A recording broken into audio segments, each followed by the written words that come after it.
বাবা জয়। আমি জানি তোর নাম রনি রনি রনি। তোর নামে 4টে অক্ষর আছে। তোর বাবা আপনি কি করে জানেন? এটা তো সত্যি। তবে শোন, তোর কাছে একটা খোলা আর 2টো সুপারি আছে। আরে আপনি তো সত্যিই বলেছেন, এটা তো আমার ছোটবেলার থেকেই আছে আমার কাছে। তোমার জন্ম কত সালে হয়েছে? 2008 বাবা। তোমার এখন 17 বছর বয়স আছে। আপনি মহান বাবা, আপনি কি করে জানলেন? আমি তো অন্তর্যামী আছি, সব জানি। তুই বল তোর কি লাগবে, আমি সেটা পূরণ করে দেব। আমার কিছু না, আমার একটা সরকারি চাকরি একবারে সুন্দর নারী লাগে।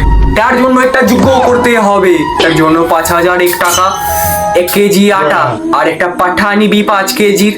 আর তুই খালি ময়দাটা ভালো করে দেখে আনিস। স্পিকিং। হ্যাঁ, নুন শেষ হয়ে গেছে।